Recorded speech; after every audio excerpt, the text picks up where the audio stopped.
If you're looking for some straight up marketing advice that's super chilled and also a bit of a laugh, then grab yourself a drink and get ready for Marketing and Margaritas, a podcast that makes marketing entertaining. Brought to you by Rebel Nation, direct from regional Queensland.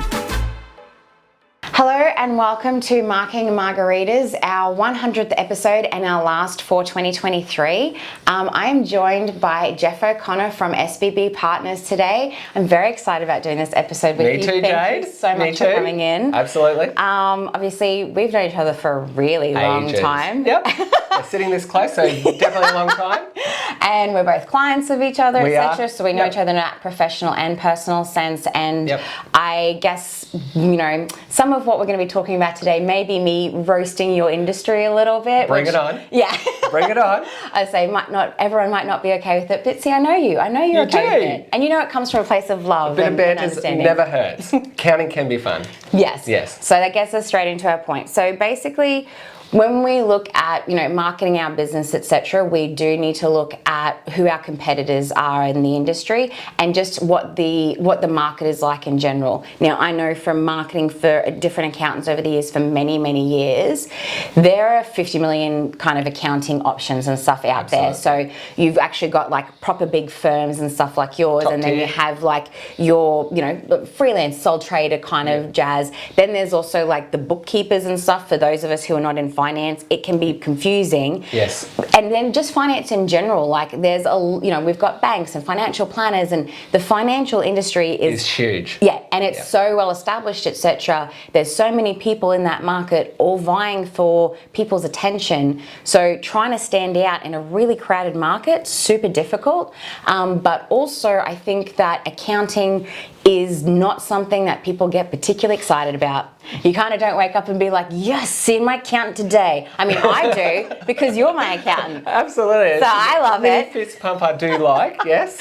But it is a crowded space, Jane. Yeah, it's a crowded space, and it's an industry that is one of those ones where it's like, I kind of liken it sort of to insurance, where it's like, I know I need to have dry. it, but I'm not super keen about it. Yep. It's not particularly sexy, for want of a better term. Yep. And so marketing something that is, like I said, crowded and also not, it's not like you're selling jet skis, like it's accounting sort of thing. Yep. It's that, necessary evil, not even, but you know what I mean. I do. Etc. So we're going to be getting your top tips on how to market, but before we do that, I know all about you, but I want our audience to know all about you. Okay, hit me. And actually, some of this I think I don't know either. What actually first got you into accounting? What drew you to the industry? It's a long time ago. And I'm sure it was just a couple of years just the ago. other day. I'm not that old. Yeah. But certainly I think I'm coming from that generation, Jade, where, I'm only going to have one career. I'm not from the generation that will have multiple careers. So back then, I think I was interested in it. My mum was a banker for a long-term banker actually here in Mackay at ANZ. So she'd been there nearly 40 years.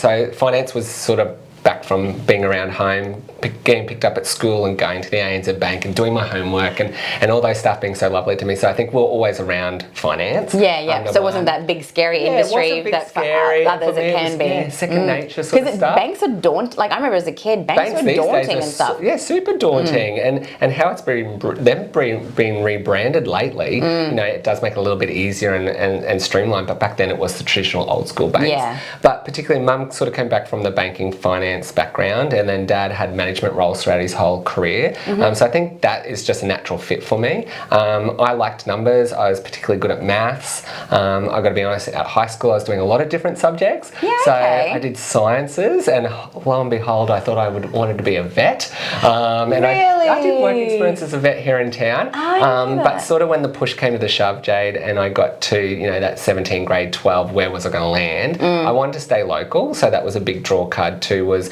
business was offered here locally at the uni, and as one of your prior panelists with Marie Fernetovic. She was one of my first lecturers in my first year back in the 90s at CQ Mackay. I know, me too. So I think for me it was being able to stay local, being able to do something that was semi-familiar to me, so that was accounting.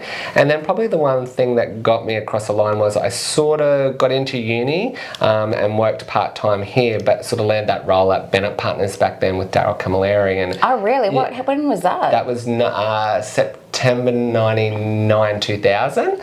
So a long time ago. He took me on. I was the only boy that was sort of picked. It's a very female-orientated industry, as you know. Yes. So for me, I think being local, having that connection then, and then Daryl employing me sort of got me into it. But I think what grew from that was quickly that I really enjoyed accounting. I think I'm a people's person, which I'm sure we'll get to throughout the session today. I'm sure it's already pretty obvious. It's already obvious.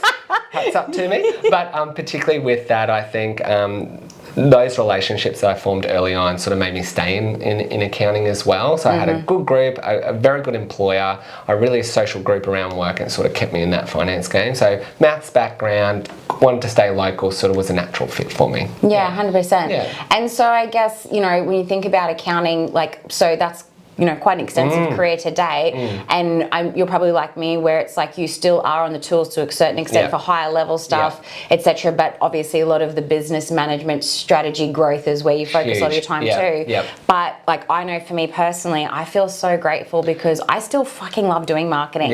Like actually being on the tools. I am very passionate about the industry itself. Still, I kind of get that from you too. Absolutely. So, what keeps that passion for you? Oh, it's such a good question, because I think... Don't ask me what mine is, because I don't know what I would answer. This is why I ask questions, but I can't actually answer them because it's hard. I think, like you said, as you go up, I say pyramid a lot, so as you go up the pyramid, Jade, and you're at the top of your pyramid, you've got the experience, you've built all this, you've built your business, you've done amazing. But for me, I think rising up the ranks, one of the things that accountants, engineers, those people that are really technical and want to be on the tools, it's really hard for them to let go sometime. So you've got to replenish that skill set that you're working on the tools and getting your job satisfaction out of that with something else. So for me, which hopefully does come across today, like you say, is that I love people. So a huge part of my job is meeting people, new relationships, new clients, business relationships, stakeholders. So that kick that I get out of building new relationships is what is my job satisfaction. And as you go up the pyramid, that's what you do. You're managing people more than the actual file itself. So I think that's sort of where my passion is I love people, I love connecting with people. So that's my 100% satisfaction that I get back from my job, And I mean, I know that you guys work with individuals as well. And like, I know, like, because obviously you do my individual stuff or whatever, but like, primarily we work together on the business stuff at the moment. And it's just like the kind of, you know, like, yes, we know each other and everything too, but I can just feel your interest. Like, I can tell that when we're talking about our numbers and stuff, you're like, oh, I can see that you've done this and this and this. And I'm like, fuck, I'm glad you can see that because I can't see that. And now that you've said it, I do remember that. Like, you know, you've just got such... Say a balance sheet tells a story too, Jay. Yeah, I just find that so fascinating that accounts people do see numbers as a story. Like, it tells them a story, because to me it's just dots and marks on a page. Yeah, exactly. That's why you come and see me. Exactly. I can help you break that down. But it is, you can just see that you have such an affinity for both the accounting side but also the person behind the numbers. And that's just such a, like, I know as a client I feel so taken care of because there is a mix. I'm not sort of being judged for my numbers. I mean, you always say I'm not doing as bad as I think I am. I always think I'm doing terrible at everything. It's all that confidence stuff. Exactly. I know what it's like. But I think on that, I think, people being invested or passionate about their own business, you've got to have your advisors, no matter if it's an accountant, a solicitor. You know, you've had Ange on the program as well from Wilson Wallace. So when you get those trusted advisors in your corner, I think one of the things that you got to do is trust them. And hopefully with them there is that level of interest or passion from them down to you. And what we get back is the passion from the business owner themselves. So whilst accounting can be dry, those relationships is really what it's about. And certainly as an accounting industry, like you said in your intro, you know, we talk about it being a really crowded space. So I think one of the things that I've definitely learned, and particularly with my business, has been how we try to pigeonhole our way or go down I suppose systems or processes to make sure we're relevant and we continue to be relevant, but also that we're seen. And I think the people side is one that an accountant sometimes struggles with. So when you look at our staff as an example, we've got fantastic accountants, but then the people skills might not be there, so those soft skills. So that's been around forever and a day. It's nothing new, but it's about transitioning that or complementing those together to get the job done now. So it's probably more important than before, particularly in that crowded space, because you have to have a point of difference. So let's just talk about SBB for a moment, because obviously that was about you. Oh, sorry, before I go there, I did want to ask, it's a big firm. There's a lot of moving parts. Yes. There's a lot of challenges and stuff in there. Huge. Like, you know, building relationships and working with people and stuff is what your passion, everything is. As far as running a business and everything, I guess, you know, what is your favorite part of the job when it actually comes to your team as well? When it comes to my team, I think so. Our business has sort of developed over time, like most businesses. It grows from something small to something large. So when I started 25 years ago, it was the size of X. We now have 6 locations, Shade, all up the coast. And I think where you're going there is, you know, each of those locations have barriers. So, for example, my new Gold Coast office, there's plenty of accountants down there, okay? So us being that small fish in a big pond is a different strategy, different technique. And then we come to Mackay, and Mackay is sort of the original home of it and sort of where we all branched out from. I have the most number of staff in Mackay as a total, but it's more about those relationships like I talked about earlier. So for me, that's really important to driving in those centres where we are the bigger fish in a smaller pond to build those relationships, because we're still a town where business is done like that. Whereas on the Gold Coast, it's more transactional. So again, the focus for me comes to Mackay and sitting. Well, it's sort of that relationship with the other businesses. So I think those staff investing some time in the community is a big one as well, which I think SBB does really well. So hopefully, 100%. So those combination of things gets complemented to the accounting service itself. So SBB SBB Partners is what I grew up as was Bennett Partners. Absolutely. And so for a very long time. Exactly. And it's only recently that it has become rebranded into SBB Partners, but it is still all the same people, same staff, same quality service, all those things. And that's what we try to highlight when we go through, or any business goes through a rebrand. Been there, done that. Same people. Out of the Blue marketing was around for like, I think 20, oh golly, isn't that terrible? I can't remember. A long time. 21 years or something when I bought it. And then so rebranding it, and you know, merging it with mine and rebranding it was, you know, it was a big thing, and you really want to pay homage to that brand that got you to where you were. But like everything, things need to change and evolve and stuff. So how long has SBB been around for overall? So we rebranded in 2019 when we had our strategy meeting as directors, as we do. And you know, we do that for clients, but we have to do it for ourselves. So it took time out. It was clear as we started to grow, we were going to rapidly grow, and we knew that we needed a new image, a new brand, something that the narrative could be sold in lots of different locations. So because you were expanding. We were expanding so much so quickly, and a lot came to with staffing, Jade. So one of the things that our business is, I suppose, really passionate about is our people, and hopefully in Mackay and the viewers that you've got here, you know, they see what we do in the community. So we are passionate about people, but for us, it's about keeping people and retaining people and recruiting people. So our plan was always to grow, but we wanted to grow with people as well. So we needed that to service the work that we were winning. So part of that was, okay, we're going to grow. We needed to be mindful that what does this look like for us? And not only grow with people, I keep doing my hands a lot, Jay, but grow with people, but we grew with services. So we sort of expanded down that wealth path and some of those other, I suppose, finance industries that you're mentioning. We went down that path to diversify our income to still remain where we are and have that competitive advantage. So for us, it was a very strategic viewpoint. So that's why and when we rebranded was back in 2019. And how long has the business been around overall? So Bennett Partners, which everybody still knows as Bennett Partners. We get people still, you know, bank Bennett Partners. They still ring us as Bennett Partners. It's very hard to drop that name, and it was a very good name for a very long time. And again, as the market shifts, you know, colours, imagery, all that skill set that you bring to the table, we have to value that. So we, as accountants, it's one that marketing's one that's come along, I suppose, more recently to value greatly. So with Bennett Partners, we had rebranded a couple of times, different colours, but really far between. So Bennett Partners had been around all up about 75 years before we changed it. So for us, it was a huge thing to change to SBB Partners. And that's the thing, and I think that's why this is such a good topic to be talking to you about, is that you've been in the industry for a long time. Your business has been around basically the side of a million years. And so I feel like you can bring a lot to this for people. So let's get into it. When it comes to marketing, financial services, crowded market, maybe not something that people are like, yay, I want to do this today. How do you guys approach your marketing? How do you do it well? It's a great question. Spill your secrets. I know. It's about getting, well, number one, it's getting all the owners yourself, you've got your business and you've done a wonderful job and it's rebranded to the way that you like. So for me, I have 5 other owners, so there's 6 of us. So number 1, Jade, is getting them all to the table. Number 2 is tying them to the table.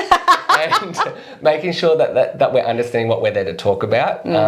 So for accountants, marketing's not their most favourite thing to talk about. Hey man, accounting's not my favourite thing to talk about either. Yeah, so, no. I mean, you're changing that, but it's I feel it. We're one accountant at a time. We're on the opposite side of the spectrum here. But I think we've got to get them to the table. We've got to start a conversation. We've got to look at where are we going, and number 2 is bringing in what does that look like, and we've got to put stock into how people see us, external people, that is. So we might have a perception, but it was sort of breaking down a lot of those barriers.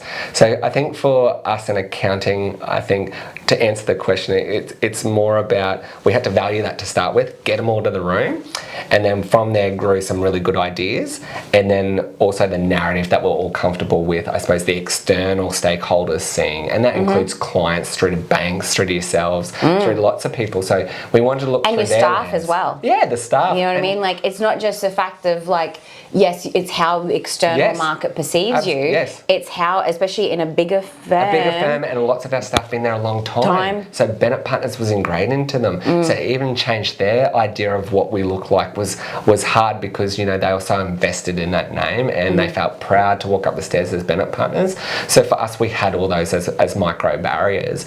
But again, we're now 4 years post that, Jade, and we're very thankful for the brand that we've created. We really, truly value the brand. It's strong, it's cool, and I think it's, that's it, like, it's the perception that you're putting out there, the level that you guys are at now, but it's also something that your team can be proud of. And even for a small business, I think that's so important. Like you said, that thing of like getting everyone to the table, like when we did our rebrand, I'm the only business owner for Rebel, but our rebrand was a team effort. So we brainstormed, the name, the look, the feel and everything. We decided on logos, colours as a team. It was buy-in from the team. So, obviously that's insurmountable to do to your whole team. Our whole team. But your management team, your leadership team, that's where, getting everyone on board. Staff, getting them all on board, making sure that they're all aligned. Like we talked about, we grew really rapidly. So morally, how Mackay people and clients interact is very different to how Bowen interacts, to how Gold Coast and our Brisbane clients interact with us. So we had these different balancing of levels of expectations as well. So for any business, particularly these days, Jade, there is that growth that we're seeing. Mackay's growing rapidly, as we all know. So lots of entrants to the market, and they might start off small, but how do they get bigger?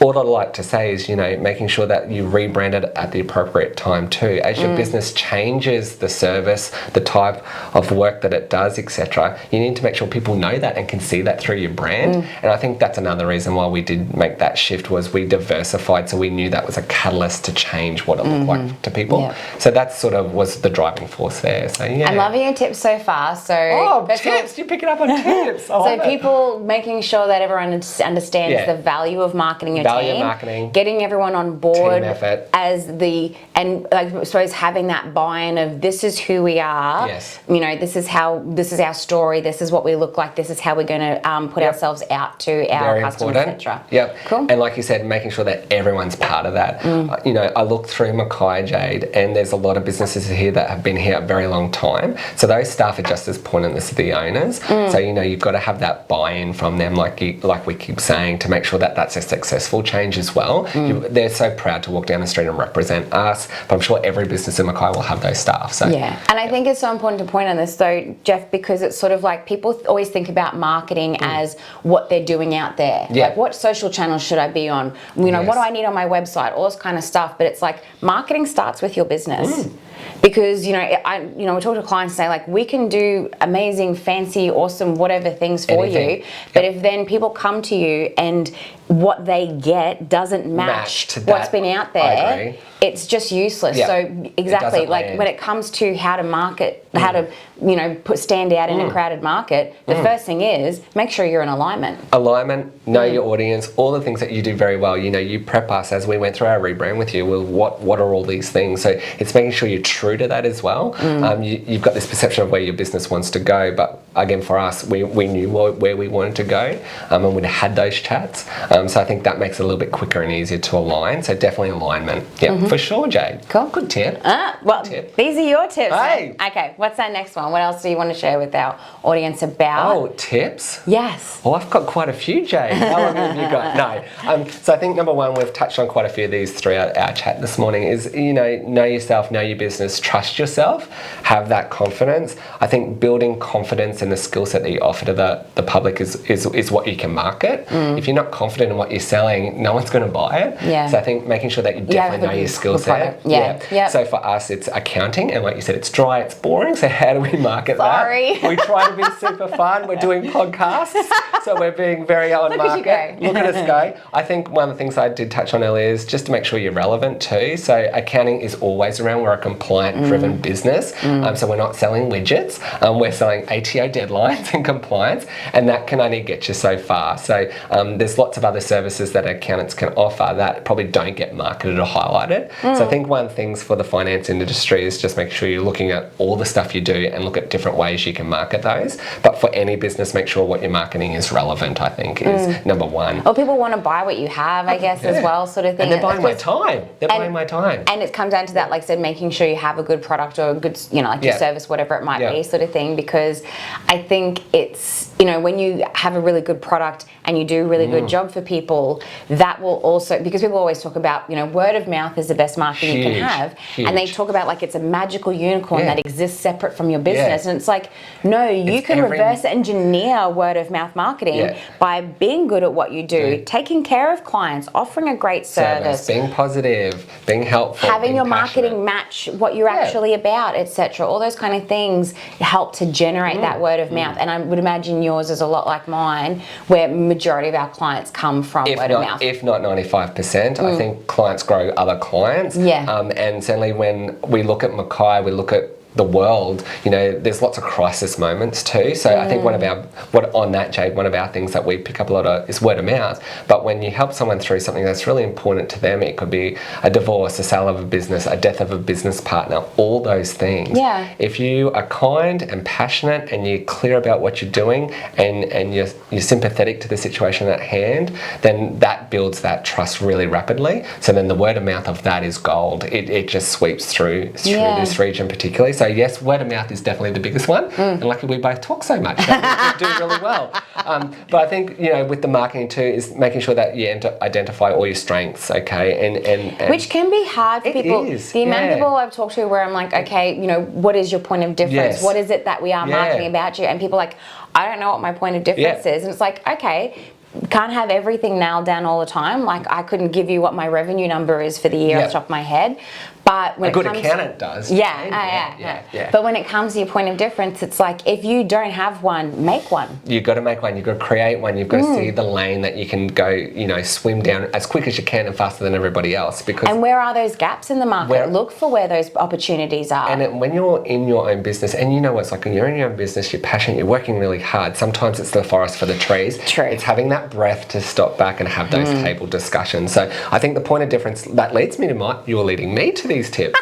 Is the point of difference is you've got to have a point of difference. And, for our business and accounting, when it's the same sort of compliance models, we have to look at those other soft skills. So point of difference for us is culture. We think we've got a fantastic culture at our workplace, and we can see that and market that through, team events, what we're doing, being up to date, supporting the community, those sorts of things. So I think morals and cultures do come into it. I think that has a real dual purpose too, because it's like by having a great culture, people like to do business with people who enjoy what they do.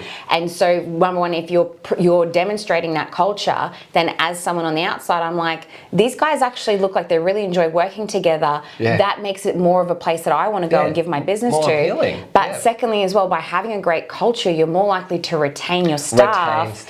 And staff retain. And again, like marketing's not some sort of separate business unit. It integrates across so many, just like finance integrates across so many channels in our business, so does marketing. And it's like, having staff retention so that people can keep coming back and dealing with the same people. You have continuity of service. That's one of my big ones. Continually putting in brain power and training and hiring. I mean, there is always that. That's always you an element. You can't tick off staff. No.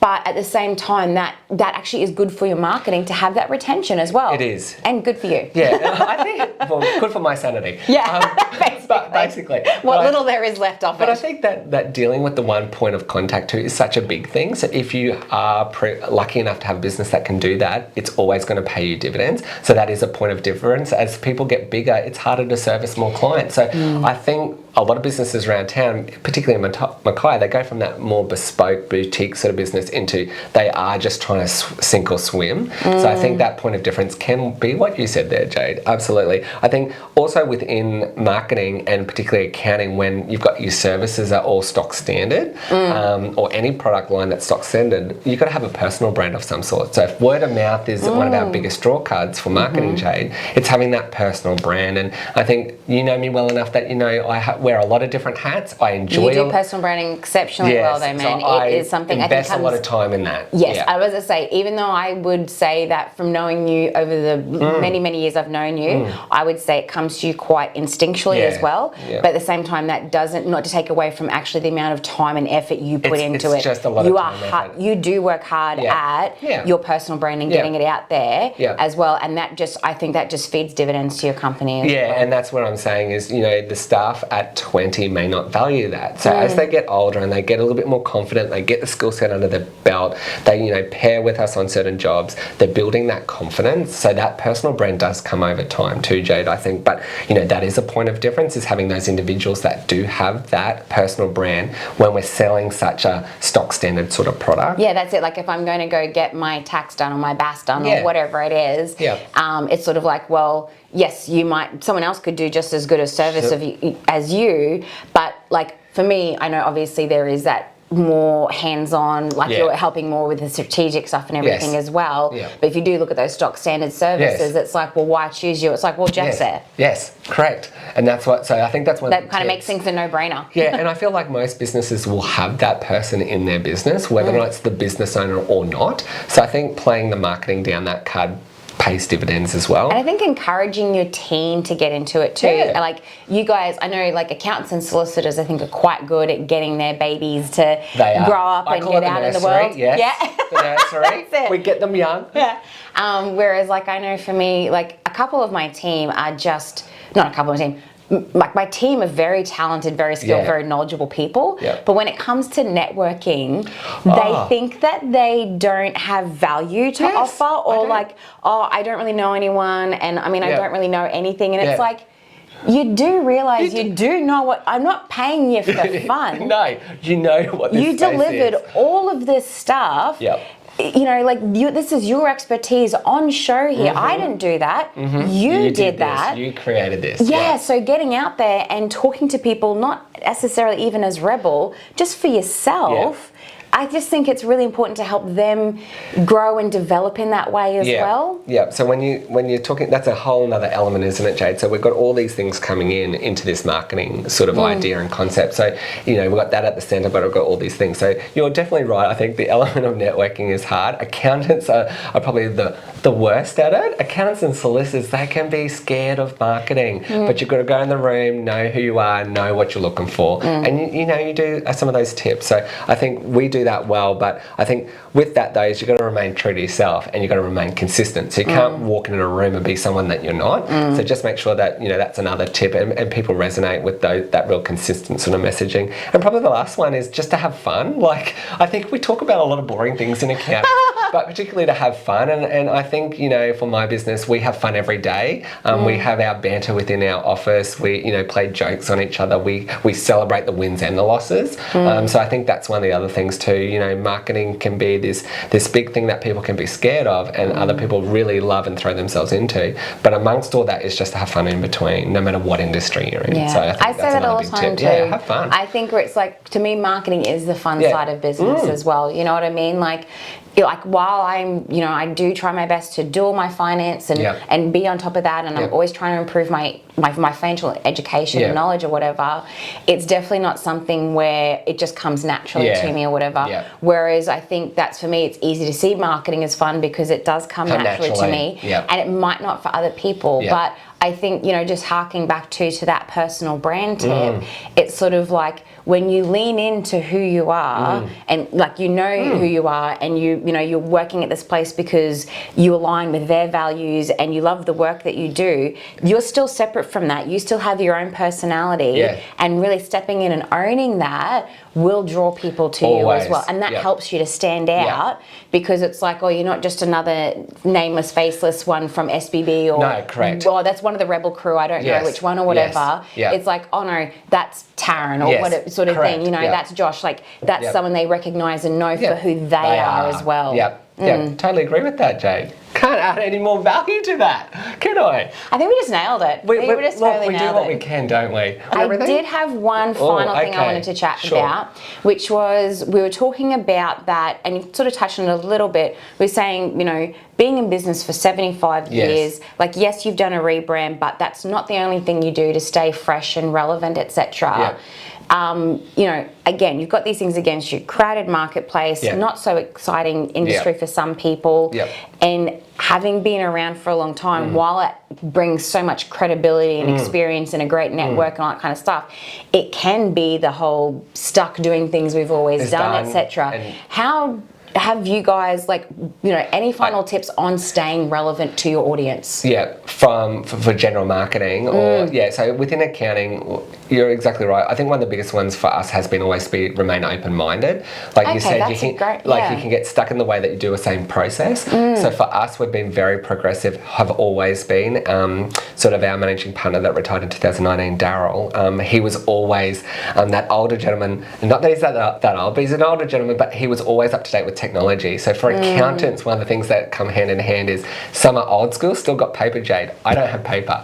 So I think one of the things digitally is just make sure you still remain progressive. So be open-minded to change, being open-minded to new ways to do things, and be open-minded to have, you may not have the idea to pair with people that have lived it or breathed it or done something different and go, you know what, we could do that too. So I think for us, that has been a big thing. We did progress down elements of our business to streamline services for, automating basic tasks within our business. None of my kids at work are going to come and say, please, Geoff, I want another GST rec.